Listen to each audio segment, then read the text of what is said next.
Hoje o negócio aqui vai tremer. Amém? Literalmente, Hugo. Um terremoto vai acontecer aqui. Como é que diz a canção? E as cadeias que me prendem vão sair. Só quem é do tempo de Cassiano, né? É de Eixe lá, é mesmo. Atos dos Apóstolos, capítulo 16. Antes da gente ler o texto, vamos recapitular um pouquinho, né? Estamos aí na série do Pentecostes, Caminhos de Fé e Esperança. Hoje é a 5ª mensagem. Quem acompanhou as outras 4? Quem acompanhou as outras? Amém, a igreja está afiada, né? Todo mundo participando. Se você não acompanhou, perdeu alguma das mensagens, está lá disponível no YouTube. Acessa lá. Certamente você vai ser abençoado, né? Eu tenho sido muito abençoado ao longo dessas mensagens, tem renovado o ânimo. E hoje especialmente, eu renovava pela manhã, né, refletindo sobre essa mensagem, e eu fui muito tocado, a gente começa a ruminar a mensagem ao longo da semana, né? A gente vai ali amadurecendo e pedindo discernimento ao Senhor.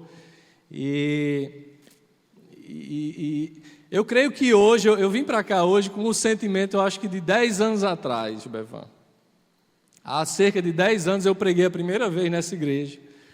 E sabe aquele nervosismo, aquele frio na barriga, sabe? Aquela coisa, Senhor, está nas tuas mãos. E voltando, né? E foi muito especial porque aqui a Adriana ministrando em meio aos louvores sobre nós voltarmos ao primeiro amor, nós voltarmos, né, aquilo que é propósito de Deus para nós. E eu voltei lá para o momento que eu me converti.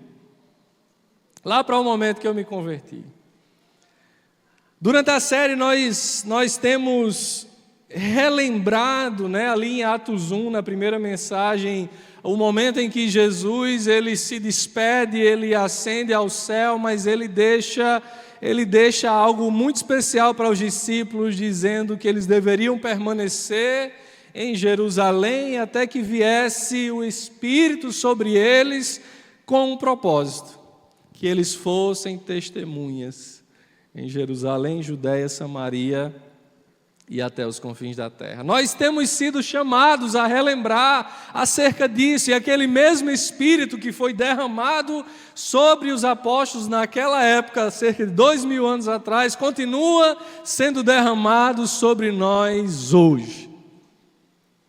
Mas não é para a gente andar com a bandeira dizendo, eu tenho o Espírito Santo. É para que nós continuemos o propósito de sermos testemunhas em Campina Grande, Paraíba, Nordeste, Brasil afora, mundo afora. É para isso que nós recebemos o Espírito. E aí na segunda mensagem nós temos a confirmação, nós temos o derramar do Espírito. Atos dos Apóstolos, capítulo 2, quando o Senhor assim envia, né? Estavam ali reunidos em Jerusalém, pessoas de todas as partes, de várias cidades, de várias localidades que haviam ali se reunido naquela cidade, e vem o cumprimento daquilo que foi promessa de Cristo. O Espírito Santo é derramado sobre os apóstolos, e o que acontece é que a mensagem ela começa a ser pregada de maneira que todos os que ali estavam, das diversas localidades, diversas línguas, entendiam no seu próprio idioma a mensagem do Evangelho. Esse era o propósito. E o que é que acontece quando o propósito é cumprido? Pessoas se convertem. Pessoas são alcançadas. O Evangelho ele vai profundo, ele opera transformação, ele traz convencimento. O Espírito que traz convencimento acerca do pecado, da justiça, do juízo de Deus, É aquele que estava ali falando e as pessoas estavam ouvindo, estavam entendendo, estavam recebendo e estavam entregando as suas vidas a Jesus. Estavam entregando as suas vidas a Jesus. Na terceira mensagem, nós já vemos o ápice, né? o cume ali do que é levar esse propósito adiante, sem retroceder, entendendo que o Senhor, Ele está conosco em todas as circunstâncias, em todo o tempo. Nós olhamos para os capítulos 6 e 7 e nós vamos ver o testemunho de Estevão. Estevão, que é perseguido, que é apedrejado, que é morto, por pregar o Evangelho de Cristo, por falar das boas novas de salvação. E o Espírito Santo estava lá com ele, e o Espírito Santo não o deixou, e foi o Espírito Santo que o levou àquele momento tão, talvez cruel, humanamente falando, um momento de crueldade, pedras sendo atiradas em direção a ele, e ele tem ali a mesma atitude que Cristo teve quando estava na cruz: Senhor, perdoa-os, perdoa-os. Eles não sabem, né, o que estão fazendo. Não leve em conta, eles não levem em conta isso que eles estão fazendo. Desconsidera, Senhor. Imagine você em meio ao apedrejamento, Estevão ali experimentando de alegria no Senhor e vendo os céus se abrindo e o Senhor o levando para a glória. Que coisa linda, né? Fantástica. Quem aqui quer ser apedrejado por Jesus? Ninguém, né? Não? Querer eu não quero não, mas se for vontade de Deus, se for vontade de Deus, eu estou disposto. Senhor, não é da minha vontade, Senhor. Se possível, passa de mim esse cálice. Não foi essa a oração de Jesus na cruz? Pai, se possível for, no monte, quando ele estava ali orando e suando gotas de sangue, se for possível, passa de mim esse cálice. E nós oramos desse jeito também. A gente não quer sofrer, a gente quer uma vida agradável, né? Tranquila, de paz, de tranquilidade, de prosperidade, nas diversas áreas que sejam. Mas aí a questão que confronta o nosso coração é: se for necessário, o que faremos? Nos alegraremos? Ou tentaremos nos esconder e fugiremos e negaremos a Cristo? Para a sua reflexão, para a minha reflexão. E na semana passada, Hugo nos abençoou trazendo ali a mensagem acerca de Cornélio, capítulo 10, né, de Atos dos Apóstolos. Um texto que para mim fala de forma muito profunda a narrativa de Cornélio, porque traz ali a perspectiva de um homem religioso. O texto vai dizer que Cornélio, ele era temente a Deus, né? Que ele fazia as suas boas obras, ele dava as suas esmolas, ele tinha todo um temor ao Senhor. E aquela época, né, alguns teólogos vão dizer que haviam 3 grupos de pessoas nessa perspectiva religiosa, na perspectiva de Deus, né? Haviam os judeus convertidos, haviam os tementes a Deus e haviam os prosélitos, né? Aqueles que se empenhavam na defesa da fé. Os tementes a Deus eram aqueles ali que até tinham ali aquela perspectiva, né, de já terem ouvido falar, de terem uma vida piedosa, de buscarem de alguma forma ter um relacionamento religioso com Deus, mas que não tinham experiência genuína, verdadeira com o Senhor. E é exatamente isso que acontece com Cornélio. É exatamente isso que acontece naquele momento ali, naquela narrativa. Quando o Senhor vai e envia o anjo e trata com Cornélio, e depois dá a visão a Pedro, e Pedro vai ao encontro dele, e diante de todo aquele cenário da vida de Pedro, o que vem à tona: rapaz, tu és um cabo até temente a Deus, mas te falta Jesus. Sabe, tu até reconhece, já ouviu falar, tu tem alguma percepção, tu tenta fazer alguma coisa, né, para agradar a Deus. Mas tudo isso é vazio se tu não tiver Jesus. Se Ele não for o centro da tua vida, se Ele não for o teu Senhor, o teu Salvador, se diante dEle todas as coisas que tu tem não estiverem rendidas, de nada vale. É mera religiosidade vazia. E hoje nós vamos avançar, para um momento talvez assim bem dramático ali do início da igreja, Atos capítulo 16. Eu convido você a ler comigo hoje mais uma vez o capítulo todo, está sendo uma bênção, né? Porque a gente está lendo de 2 capítulos, estamos refletindo, estamos aqui mastigando o livro de Atos dos Apóstolos. Vamos ler o texto? Atos 16, a partir do versículo 20, a partir do versículo 1.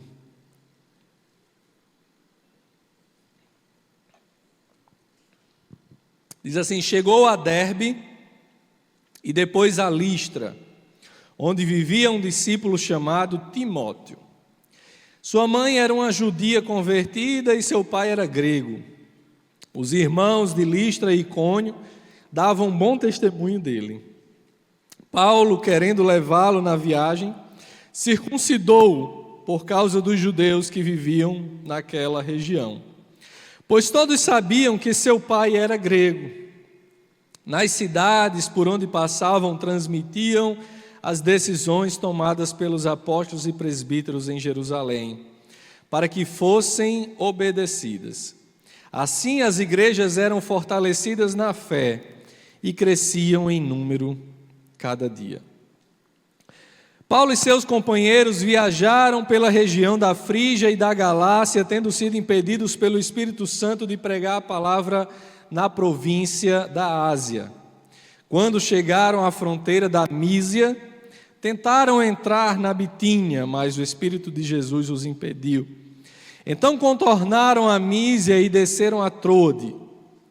Durante a noite, Paulo teve uma visão na qual um homem da Macedônia estava em pé e lhe suplicava: passe a Macedônia e ajude-nos. Depois que Paulo teve essa visão, preparamo-nos imediatamente para partir para a Macedônia, concluindo que Deus nos tinha chamado para lhes pregar o Evangelho. Até aqui, depois nós seguiremos. Nós temos aqui, gente, logicamente, do capítulo 10 para o capítulo 16, nós já tivemos aqui toda a narrativa da conversão de Saulo de Tarso, né? Que posteriormente ele não tem o seu nome mudado, mas passa a ser chamado de Paulo por uma questão de origem, de pronúncia. E temos um momento decisivo daquilo que o Senhor estava fazendo, usando os discípulos, usando os seus apóstolos para a propagação do Evangelho. Nós nos deparamos aqui com o momento em que o jovem Timóteo ele entra em cena, né? O jovem Timóteo ele entra em cena para ser também esse propagador, esse que iria ser usado também pelo Senhor para anunciar as boas novas do reino.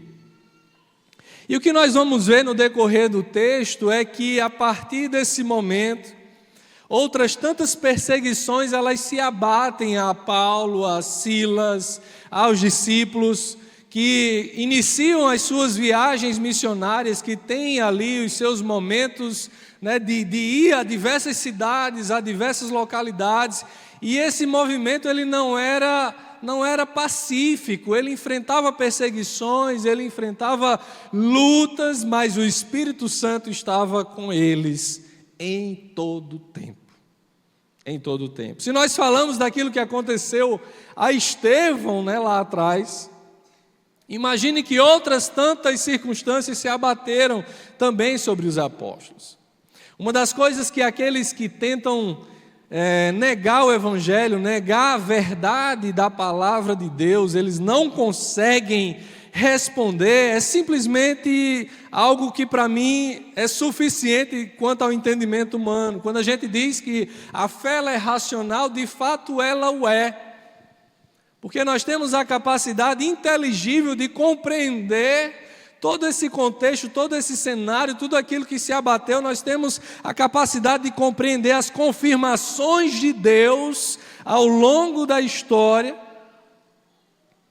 Deus cumprindo promessas, Deus executando os seus planos, mas ao mesmo tempo, do ponto de vista sobrenatural, os atos maravilhosos e inexplicáveis de Deus, com os quais nós vamos nos deparar hoje nesse texto.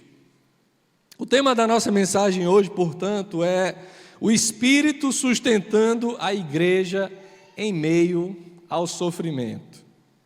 O Espírito sustentando a igreja em meio ao sofrimento. Quem é que tem sofrido? Você tem sofrido de alguma maneira, de alguma forma? Não? Qualquer sofrimento, estou falando de ser perseguido, apedrejado. Não. Vixe, como está tudo bem, né? Só... Nós somos abatidos, nós somos pressionados, nós acabamos de cantar aqui no momento de dízimos e ofertas. A igreja, ela é perseguida, a igreja, ela sofre perseguição, ela sofre lutas. Mas a igreja, ela permanece. Mas não é pela sua própria força, é pela sustentação do Espírito Santo de Deus, que assim nos conduz, que assim nos fortalece, que assim nos dá direção e caminho. O Evangelho ele avança em Atos 16 por caminhos inesperados, né? O reino de Deus ele cresce segundo a soberania de Deus, não é segundo aquilo que era vontade de Paulo, aquilo que era vontade de Silas, aquilo que era vontade de Timóteo. Muito pelo contrário, quando nós nos debruçamos acerca da história da igreja, nós vemos Deus muitas vezes até frustrando planos humanos, para que a vontade dele seja realizada, para que os desígnios dele sejam operados em meio ao povo, e para que ele alcance aqueles a quem ele quer, da forma que ele quer, onde ele quer, conforme os seus planos perfeitos. Deus muitas vezes fecha portas, ele muda rotas, ele conduz os servos para prisões, para açoites. E é isso que nós vamos ver também nesse texto. É exatamente nesse texto que nós temos a narrativa, nesse capítulo nós temos a narrativa da prisão de Paulo e Silas. Paulo e Silas presos, e à meia-noite acontece o quê? Vocês já esqueceram, a gente começou com isso. Um terremoto acontece. Um terremoto acontece naquele lugar. Deus cuidando, preservando, livrando os seus. A Santa Trindade, ela sustenta a igreja, dirigindo seus caminhos e alcançando pessoas nos lugares mais improváveis. Eu olho para esse auditório, meus irmãos, e a partir de mim, o que eu enxergo é algumas 200 de improváveis. Eu não sei se você consegue olhar para si mesmo e dizer: Senhor, como era improvável eu estar aqui hoje. Senhor, se não fosse a Tua graça, a Tua misericórdia, se não fosse o Teu Espírito me convencendo acerca de quem sou eu e acerca de quem Tu és, eu não estaria aqui hoje. Certamente pessoas com as suas histórias as mais distintas possíveis, de origens familiares, religiosas, culturais, distintas, com os seus costumes, improváveis diante de Deus.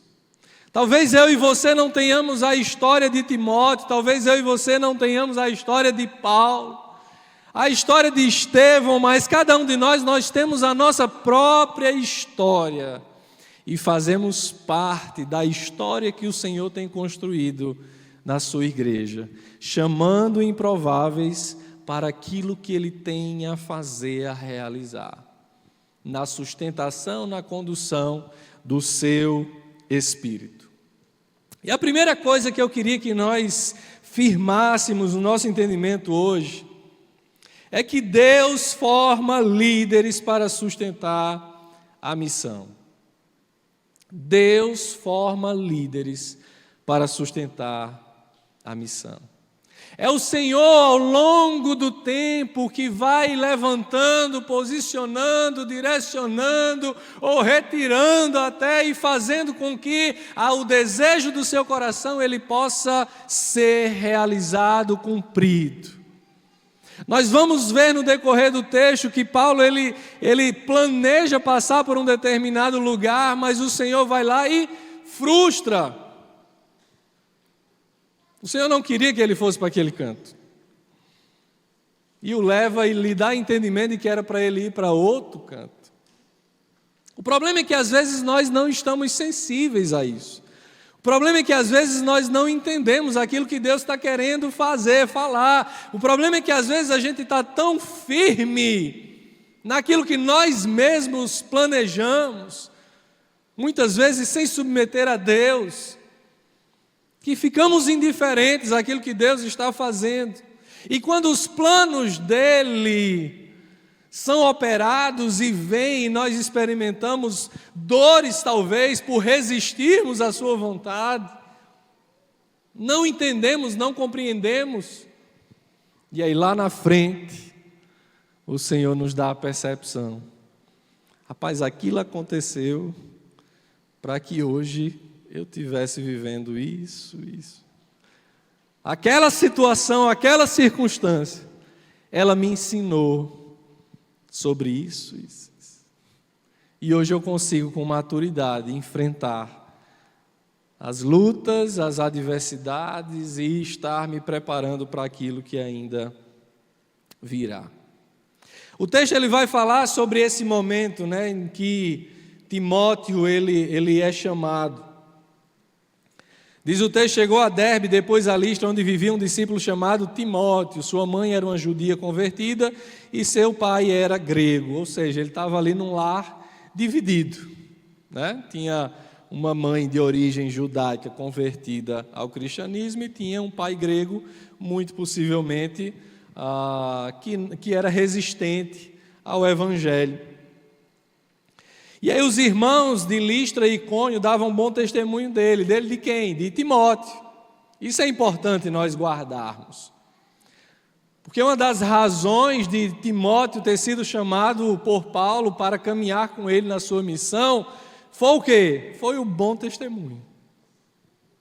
Imaginamos nós que Timóteo era um jovem ainda, não sabemos exatamente a idade, mas de idade bem tenra. Há alguns que vão dizer que no início do seu ministério, Timóteo estava ali na adolescência, ou saindo para a fase da juventude.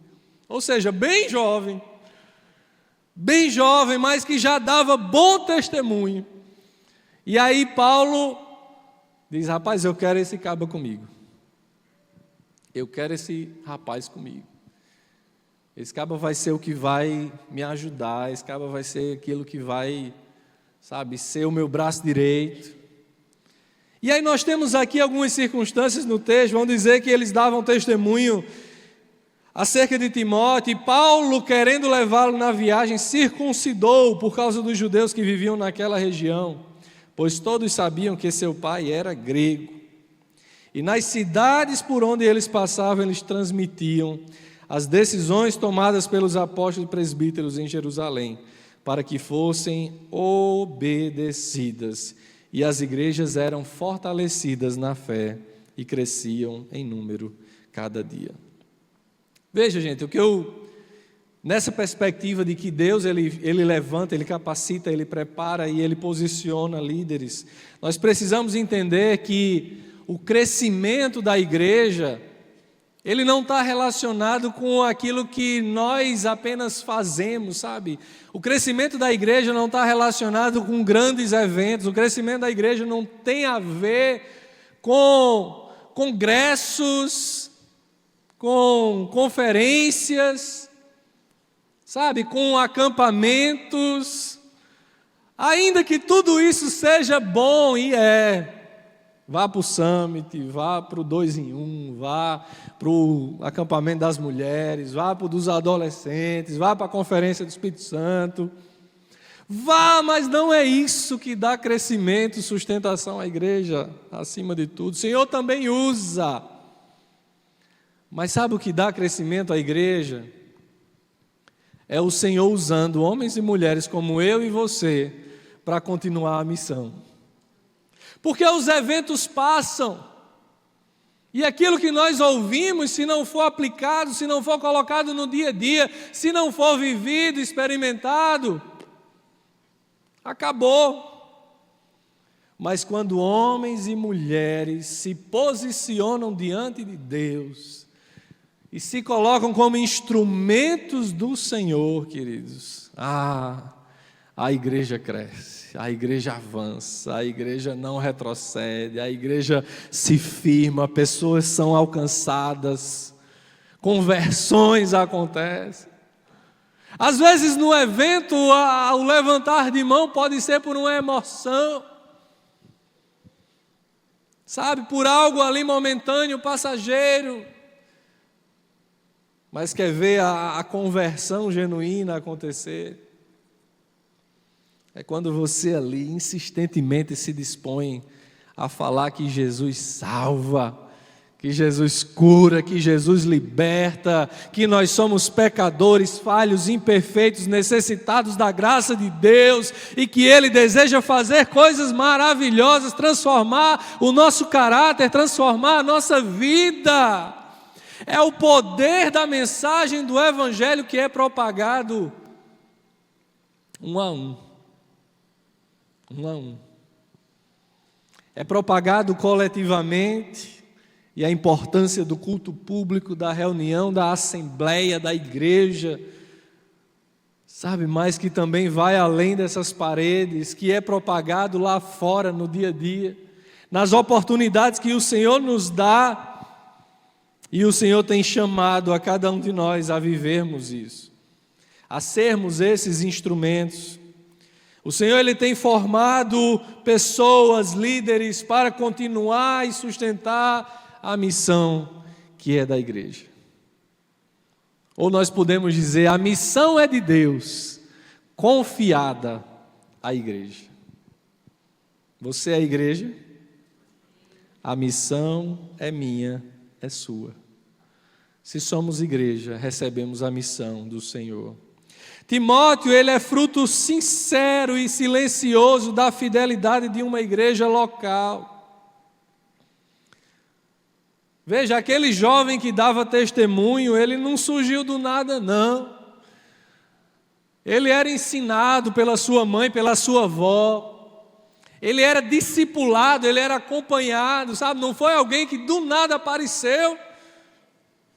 Não, houve investimento, houve, sabe, disposição de tempo, houve ensino, houve entrega. Paulo, da mesma forma, Paulo foi alguém que precisou viver o tratar do Senhor na sua vida, apesar de ser alguém extremamente culto,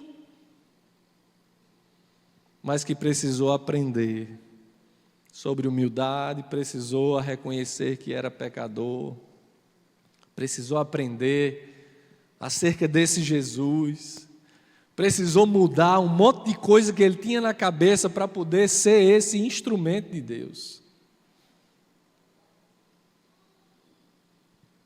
Assim como eu e você. O Evangelho, ele muda primeiro quem a pessoa é, antes daquilo que ela faz. Ele forja, ele modifica o nosso caráter. As atitudes, aquilo que é exterior, vem como consequência.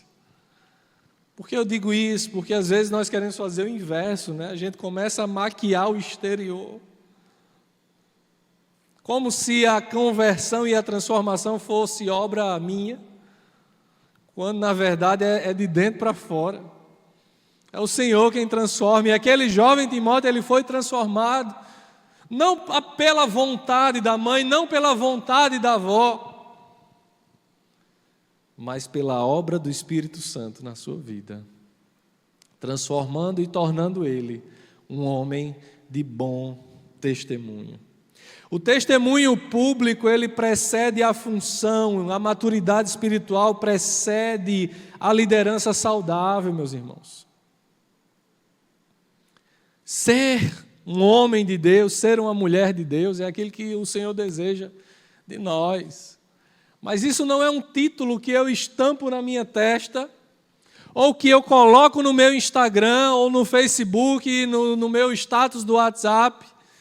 Não, isso é algo que as pessoas precisam testificar acerca de mim, é algo que Deus precisa saber a meu respeito. Deus precisa saber a meu respeito. Ali vai um filho e uma filha minha, que eu vou usar. Ele nem sabe, ela nem sabe, ela nem imagina, mas eu vou usar. E Deus vai trabalhando ali, mas às vezes a gente fica resistindo, impedindo. Osborne, ele vai falar sobre a perspectiva, do testemunho de Timóteo, e ele diz que ele desfrutava de uma sólida reputação na igreja. E os irmãos de Listra e Derbe lhe davam bom testemunho, de modo que Paulo o queria em seu grupo. Mas como ele não era circuncidado, olha que coisa interessante, como ele não era circuncidado por ser filho de um casal com culturas diferentes, Paulo desejava circuncidá-lo, por causa dos judeus daqueles lugares e por achar importante, pois assim ele poderia ministrar tanto em cenários dominados por gentios, como nos dominados por judeus. É interessante porque quando a gente olha para o texto e vê que Timóteo era alguém, sim, convertido ao cristianismo, era alguém que dava bom testemunho, aí traz a ideia, para que danado Timóteo ir cumprir uma prática judaica, um ritual judaico? Para que danado Paulo quis que Timóteo fosse circuncidado? Mas o próprio texto vai nos elucidar isso como estratégia evangelística. Paulo, ele não queria, a intenção não era que Timóteo fosse circuncidado para cumprir a lei judaica, mas era que em fazendo, tanto os judeus como os gentios o ouvissem, sem questionar.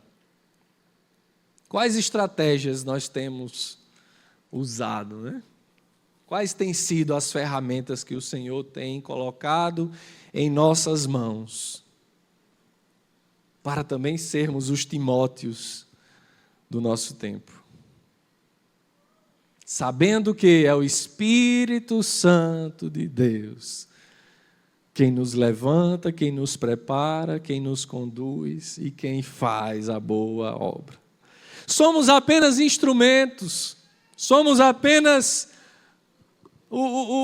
a ferramenta que o Senhor usa, porque a mensagem é dele, a obra é dele, o convencimento é dele.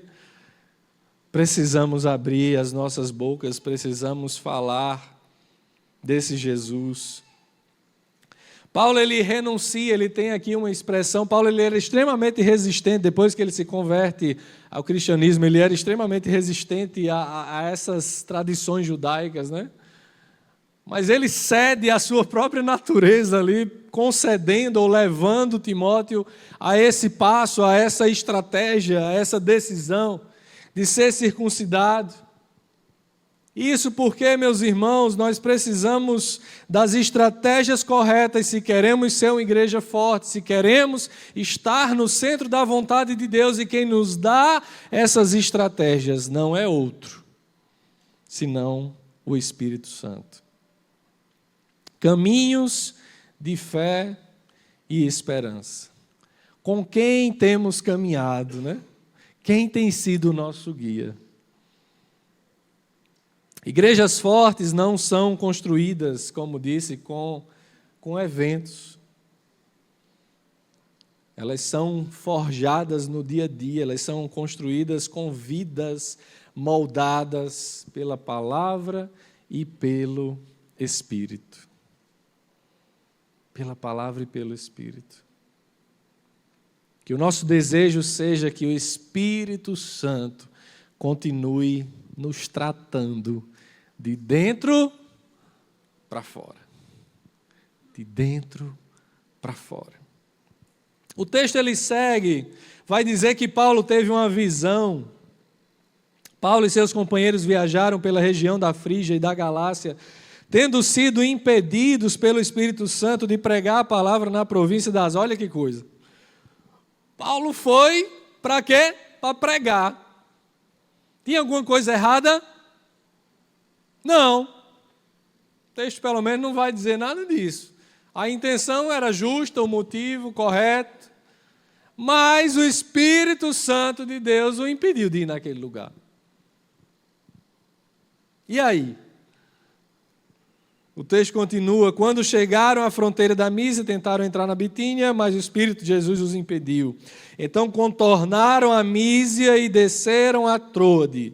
E durante a noite Paulo teve uma visão, na qual um homem da Macedônia estava em pé e lhe suplicava, passe a Macedônia e ajude-nos. Depois que Paulo teve essa visão, preparamos-nos imediatamente para partir a Macedônia, concluindo que Deus nos tinha chamado para lhes pregar o Evangelho. E a segunda lição que nós podemos tirar hoje desse texto é que é o Espírito Santo quem dirige os caminhos da igreja. É o Espírito Santo quem dirige os caminhos da igreja. Nós temos lideranças posicionadas, pastores, presbíteros, um conselho falando da Cidade Viva Campina Grande. Mas precisamos crer em todo o tempo que é o Espírito Santo de Deus que tem conduzido esses homens, que tem conduzido a liderança dessa igreja, que tem dado as estratégias, que tem mostrado o caminho. Não queremos ir para Patos porque a nossa vontade é uma vaidade do nosso coração. Se isso não for algo plantado por Deus, às vezes não sabemos o momento, né? E Deus vai preparando as coisas para que o momento certo chegue, para que a oportunidade correta seja aquela que Ele tem preparado. Nós vemos no caminho esse desvio. Nós vemos no caminho dessa viagem de Paulo que eles estavam indo e foram impedidos pelo Espírito Santo. Impedidos pelo Espírito Santo.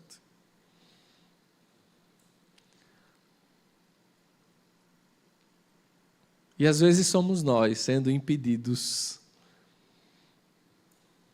Às vezes porque não é aquilo que Deus quer. Às vezes porque não é o momento daquilo que Deus quer. Tá? Eu não estou falando de Patos, não. Vai ser no momento que Deus quer, sim. Mas tá todo vapor aí. Em nome de Jesus. Quando as coisas burocráticas se resolverem, se Deus quiser, em junho, assim sendo da vontade de Deus, ali estaremos. Mas é assim nas nossas vidas, Deus ele frustra caminhos, Deus ele ajusta a rota. Às vezes você está querendo ir, Hugo, para os Estados Unidos, né? E não é vontade de Deus. Às vezes é, né? E o nosso desejo, sobretudo, é que o Senhor nos traga paz, discernimento, sensibilidade. Quando os nossos caminhos forem frustrados, sobretudo na missão que Ele tem para nós, que a gente diga, Senhor, eis-me aqui, que seja feita a Tua vontade e não a minha. Que os nossos caminhos sejam os teus caminhos e não os nossos. A visão do homem macedônio marca a expansão do evangelho para a Europa. O centro, porém, não é a experiência extraordinária, é a soberania de Deus, dirigindo a missão. A gente olha para o texto e vê, eita, que coisa maravilhosa, né? Paulo teve um sonho. E é benção essas experiências.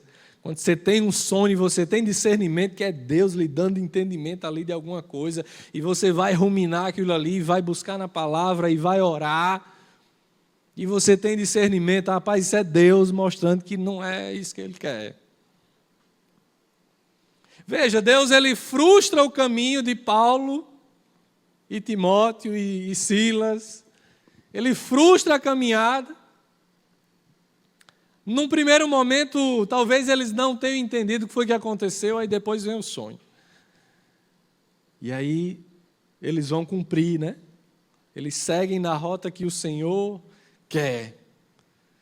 E Deus tinha um propósito a cumprir na Macedônia. Mas o evento extraordinário aqui, queridos, não é o sonho. A gente costuma dar muito valor a essas experiências, né, que são bênçãos, aos extraordinários que acontecem, mas, na verdade, a grande maravilha aqui aconteceu no ordinário, de homens que decidiram não seguir para onde queriam ir, mas seguir para onde Deus queria que eles fossem. Para pregar o Evangelho onde Deus queria que eles fossem pregar o Evangelho. O ordinário é que deveria nos chamar a atenção, porque é a partir do ordinário que Deus salva, que Deus alcança pessoas. A pregação ordinária do Evangelho, às vezes, não aqui num domingo, no púlpito, mas você na rua, você no seu ambiente de trabalho, falando desse Deus, comunicando a mensagem de amor de Cristo. No ordinário de uma conversa diária, o Espírito Santo agindo através das nossas vidas e fazendo com que a igreja ela cresça, ela amadureça, ela se desenvolva e ela continue propagando. A missão não está nas mãos dos homens, ela é de Deus e, portanto, é Deus quem conduz, né? Nós precisamos entender que as portas fechadas, elas também são graça de Deus. As portas fechadas, elas não devem ser para nós motivo de frustração permanente.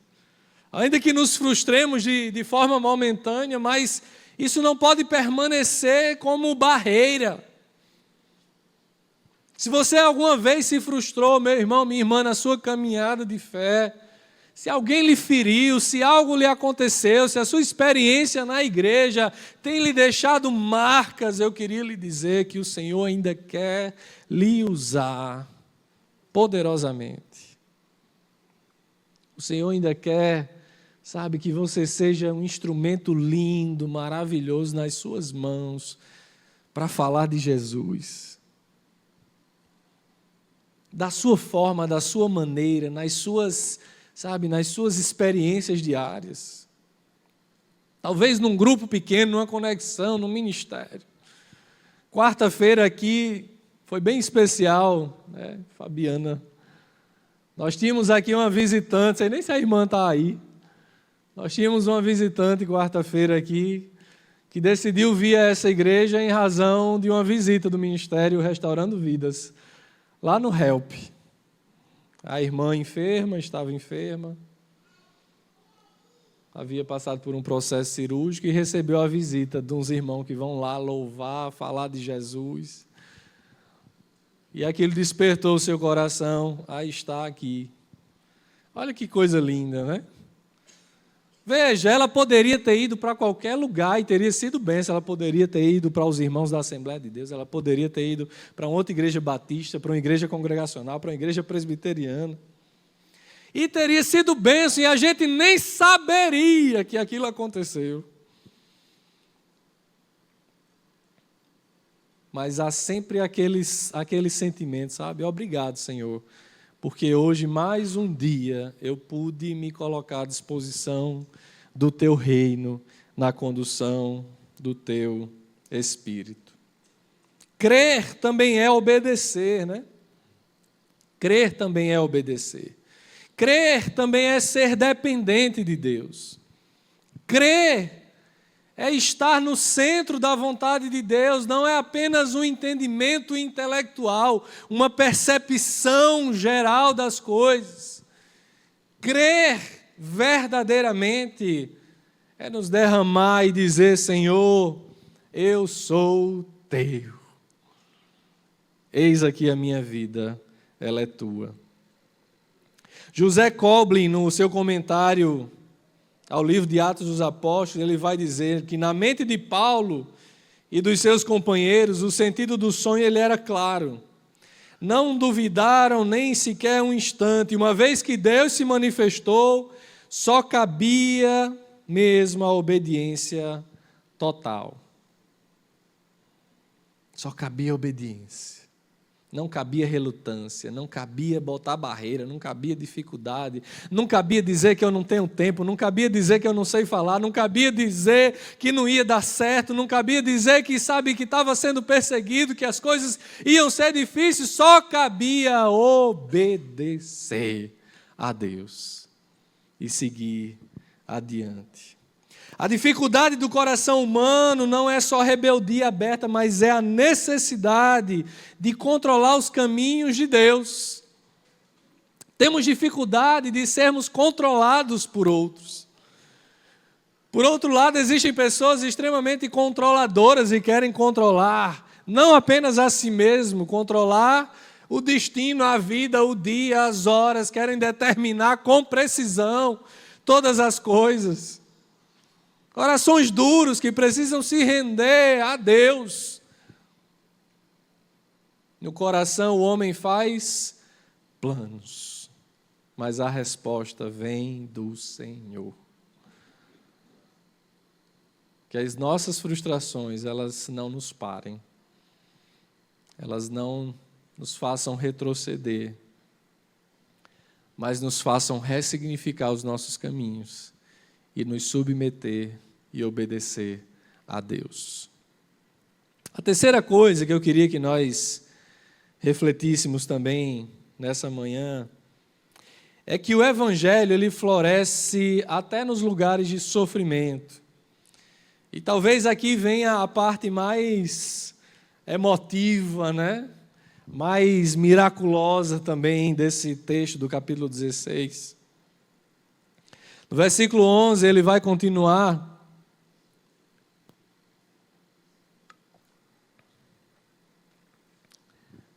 Molhei o óculos. O versículo 11, ele continua e diz: partindo de Trode, navegamos diretamente para Samotrácia. E no dia seguinte para Neápolis. Dali partimos para Filipos, na Macedônia, que é colônia romana e a principal cidade daquele distrito. Ali ficamos vários dias. No sábado saímos da cidade e fomos para a beira do rio, onde esperávamos encontrar um lugar de oração. Sentamo-nos e começamos a conversar com as mulheres que haviam se reunido ali. Uma das que ouviam era uma mulher temente a Deus. Lembra? Temente a Deus, Cornélio. Chamada Lídia, vendedora de tecido de púrpura da cidade de Tiatira. O Senhor abriu seu coração para entender a mensagem de Paulo. Tendo sido batizada, bem como os de sua casa, ela nos convidou, dizendo: se os senhores me consideram uma crente no Senhor, venham ficar em minha casa. E nos convenceu. E aí o texto segue, aqui Lucas, narrando as experiências da viagem. Certo dia, indo nós, percebe, ele está colocando como se estivesse presente. Indo nós, tá? Primeira pessoa do plural, onde o sujeito que narra, ele está se incluindo no fato, no acontecimento. Certo dia, indo nós para o lugar de oração, encontramos uma escrava que tinha um espírito pelo qual predizia o futuro. Ela ganhava muito dinheiro para os seus senhores com adivinhações. Essa moça seguia Paulo e a nós gritando: esses homens são servos do Deus Altíssimo e anunciam o caminho da salvação. Ela continuou fazendo isso por muitos dias. Finalmente, Paulo ficou indignado, voltou-se e disse ao Espírito: em nome de Jesus Cristo eu ordeno que saia dela. No mesmo instante, o Espírito a deixou. Percebendo que a sua esperança de lucro tinha se acabado, os donos da escrava agarraram Paulo e Silas e os arrastaram para a praça principal. Diante das autoridades e levando-os aos magistrados, disseram: esses homens são judeus e estão perturbando a nossa cidade, propagando costumes que a nós romanos não é permitido aceitar nem praticar. O texto ele ainda vai falar que a partir desse momento eles são presos, eles são levados ao cárcere. Existe um momento ali, vai haver um momento ali de oração, de louvor. Vamos seguir. A multidão ajuntou-se, versículo 22, contra Paulo e Silas, e os magistrados ordenaram que se lhes tirassem as roupas e fossem açoitados. Depois de serem severamente açoitados, eles foram lançados na prisão, e o carcereiro recebeu instrução para vigiá-los no cuidado. Tendo recebido tais ordens, ele os lançou no cárcere interior e lhes prendeu aos pés do tronco. Por volta da meia-noite, Paulo e Silas estavam orando e cantando hinos a Deus, e os outros presos os ouviam, e de repente houve um terremoto tão violento que os alicerces da prisão foram abalados, e imediatamente todas as portas se abriram, e as correntes de todos se soltaram. Você crê nisso? O carcereiro acordou e, vendo abertas as portas da prisão, desembainhou sua espada para se matar, porque pensava que os presos tivessem fugido, mas Paulo gritou: não faça isso, estamos todos aqui. E olha o que acontece agora, né? O terremoto foi uma coisa tremenda, espetacular, especial, né? Algo sobrenatural. Mas o que há de mais precioso, gente, é o que acontece agora.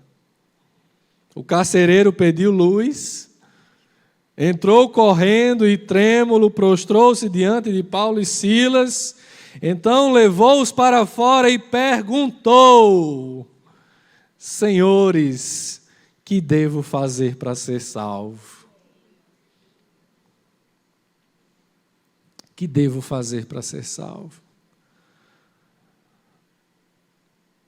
O Senhor alcançou o coração daquele carcereiro. Milagres aconteceram, coisas extraordinárias aconteceram, mas o principal acontecimento ali foi uma vida alcançada pelo Evangelho de Cristo. E eles responderam: creia no Senhor Jesus,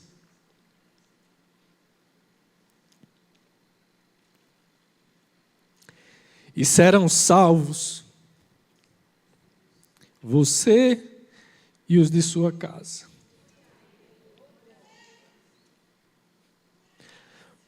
Por muitos anos da minha vida, esse versículo ele foi citado para mim, quando eu não conhecia a Cristo. Por muitas vezes, por muitos encontros nas ruas da pequena cidade de Várzea, nas esquinas, aqueles crentes chatos, sabe, aqueles insistentes que não desistem nunca, que por mais que você feche a porta, que por mais que você bata na cara, por mais que você diga eu não quero conversa com você, por muitos anos aquelas pessoas diziam para mim: creia no Senhor Jesus e serão salvos você e a sua casa.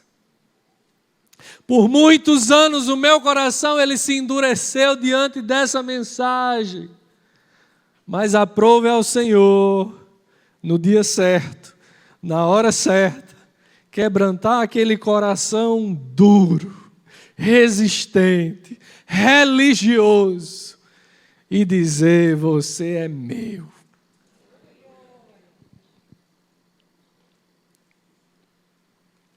Eu falava no início que refletia pela manhã, rememorando esse texto, antes de vir para cá, e eu choro aqui, mas eu choro sozinho também, tá, gente?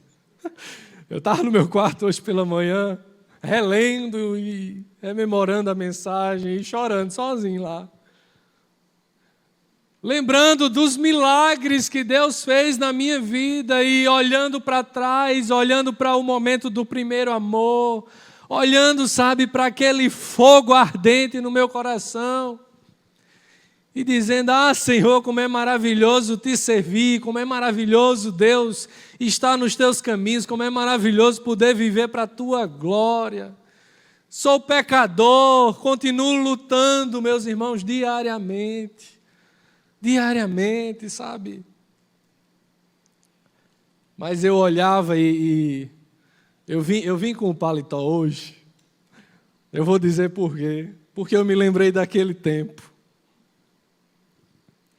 Daquele tempo, lá na cidade de Niterói, no Rio de Janeiro, quando me converti, que os irmãos me chamavam para ir para a comunidade, para a favela, e vamos lá, sabe? E às vezes no sol quente eu botava o paletó como bom assembleiano. E subia as ladeiras e encontrava com um traficante armado na rua. Sabe, eu me lembro olha, não diz que para minha mãe que eu estou aqui, não. Ou quando a gente ia para cima de uma laje, numa casa, de um irmão da igreja que insistentemente, sábado pós sábado, muitas vezes ele dizia: Clebson, vamos lá para casa, vamos pregar. E a gente botava uma caixinha de som em cima da laje, ficava com o microfone desafinado, cantando os hinos da harpa e lendo algum texto na Bíblia, o novo convertido. Sabe, e lembro da primeira vez em que, pregando na igreja em que me converti, uma pequena igreja, seus 40, 50 membros. Fui convidado num culto de domingo para pregar, num culto de missões. As paredes da igreja cheias de bandeira dos países, né? Israel, Brasil, Estados Unidos, Marrocos. Cheia de bandeira. E numa experiência extraordinária, meus irmãos, sem dominar muito a palavra, sem ter muita expectativa de oratória, me tremendo extremamente, tive a oportunidade de pregar a palavra do Senhor naquele dia, ano de 2007, 2008. E ao final do culto, 2 vidas se entregaram a Jesus. E eu falava para Jefferson outro dia: meu irmão, foi uma das experiências mais extraordinárias que eu vivi na minha vida. Sabe, não foi nada de... Foi poder falar de Jesus e alguém dizer: eu quero esse Jesus. Me perdoem a emoção, mas não tem como, não, sabe? Eu não quero que seja a minha emoção a lhe motivar, não, eu quero que seja Cristo. Se um dia recebemos de Cristo, nós precisamos comunicar Cristo, transbordar de Cristo. O Evangelho, ele alcança pessoas completamente diferentes. Eu falava no início dos improváveis que se reúnem nesse salão. Não conheço a fundo a história de todos, alguns com quem tenho mais proximidade. Mas você conhece, Deus conhece. Talvez o que esteja faltando seja reacender, né? Não sei quantos anos você tem na caminhada, ou talvez você vai iniciar a caminhada agora. Saiba de uma coisa, é o Espírito Santo, não é você. E hoje eu vinha para cá e eu comentei com o meu irmão Márcio, né? Márcio é quem manda hoje aqui, né? Depois de Deus, Espírito Santo, Márcio é o chefe do culto. Quer dizer, eu vim para cá hoje com um frio na barriga, como da primeira vez aqui, 10 anos atrás, lá no Paulistano, na verdade. Sabe, é esse evangelho que mexe conosco, mexe com o nosso interior, sabe, que faz transformar coisas na nossa vida, que faz nós entendermos ao longo dos nossos dias. E compreender os processos de Deus e os tratamentos de Deus, e para que Deus assim nos conduza aonde Ele quer, não onde a gente quer ir. Não o que a gente quer fazer. Veja, o Evangelho aqui alcançou pessoas diferentes. Lídia, uma empresária, estava vendendo ali os seus tecidos. Aí o Evangelho alcançou a escrava oprimida, lembra que é citado? Quem mais? É alcançado o carcereiro, possivelmente um homem, dentro da cultura lá, era um homem forte, era aquele que era encarregado das prisões, de manter os presos ali seguros. A família do cara se convertem, os improváveis, gente, a empresária, a escrava, um carcereiro, a família do carcereiro. Porque haviam homens sensíveis à vontade de Deus, guiados pelo Espírito Santo de Deus, testemunhando do Evangelho de Jesus. Isso é extraordinário. E aí vem aqui outro momento, Paulo e Silas, eles mesmos feridos, eles oram, eles cantam à meia-noite. Foi algo também que me fez lembrar. O tempo não me ajuda, mas me fez lembrar desse momento de primeiro amor, onde eu não estava preso, eu estava na minha casa, lá em Niterói, e eu costumo dizer que eu tive um Paulo, e ele já esteve aqui, inclusive, o irmão Osiel. Hoje mora no Rio.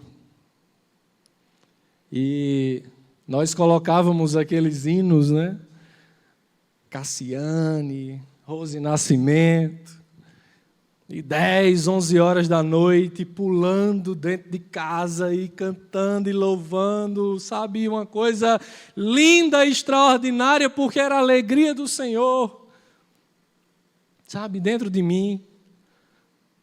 Eu era um jovem solteiro, meus 21, 21 anos.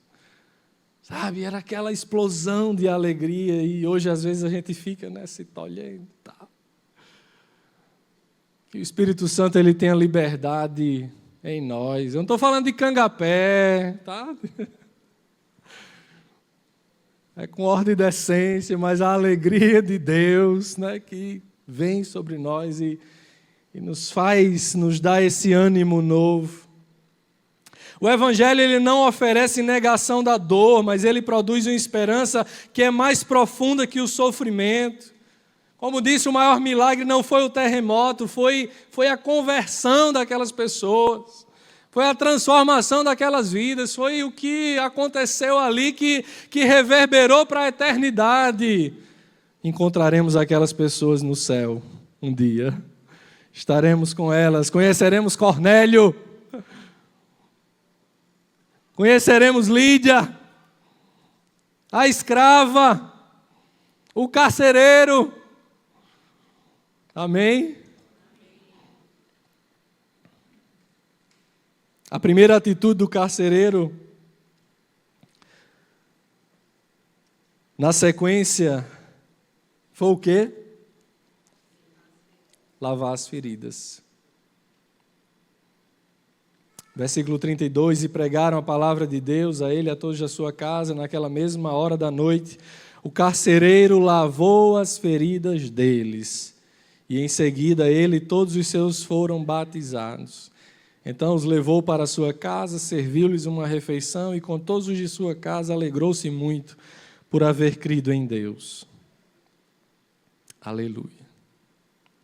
Quando amanheceu, os magistrados mandaram os seus soldados ao carcereiro com essa ordem: solte esses homens. E o carcereiro disse a Paulo: os magistrados deram ordens para que você e Silas sejam libertos.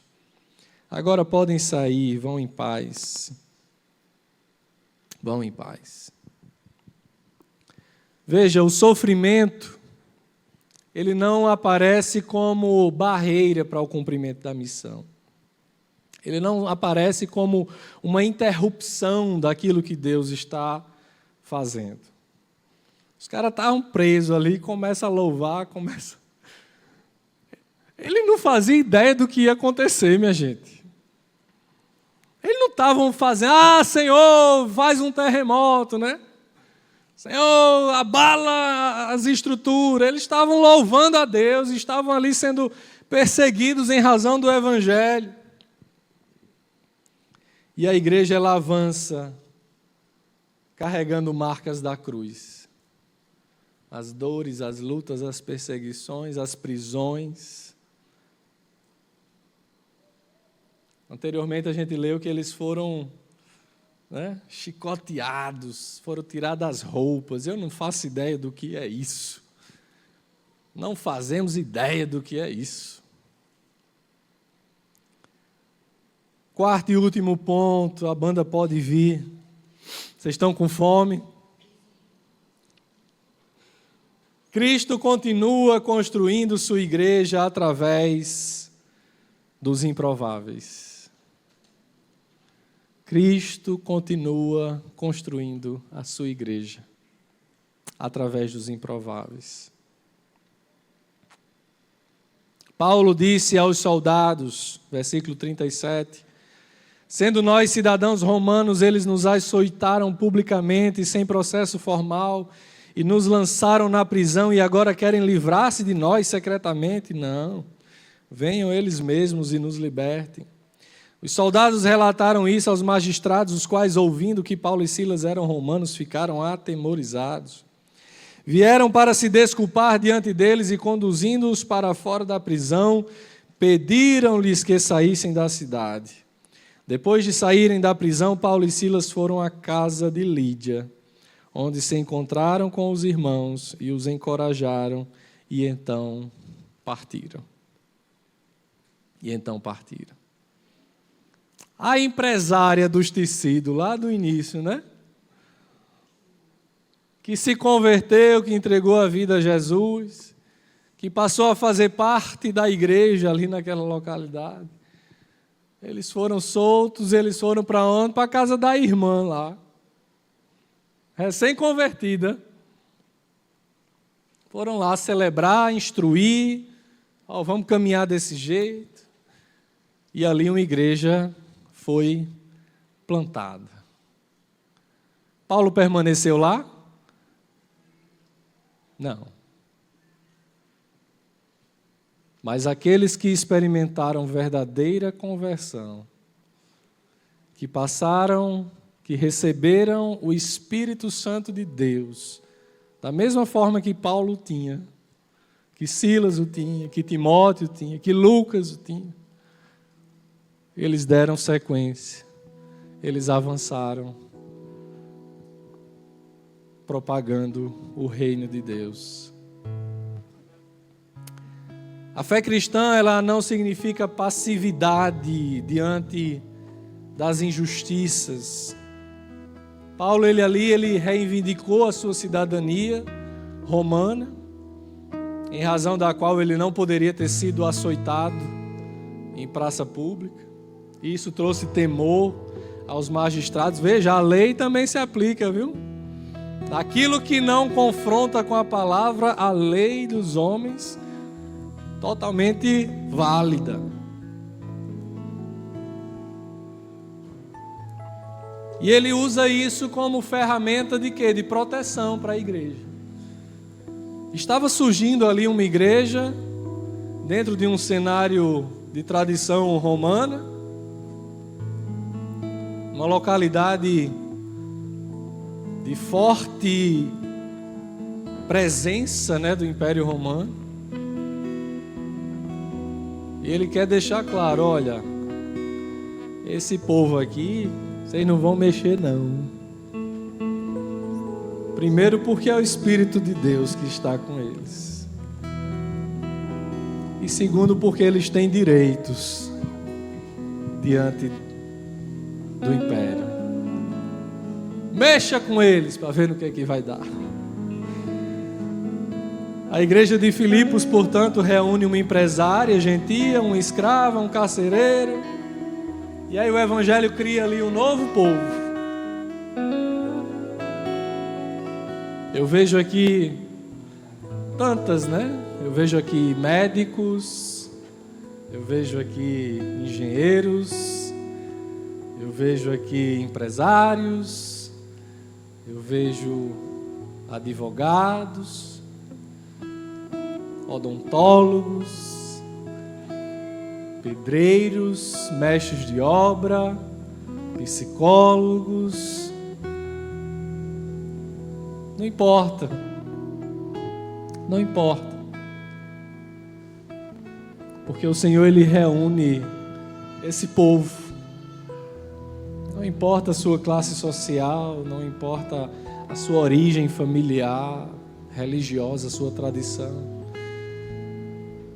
O que importa é que há um selo que nos faz enquanto igreja.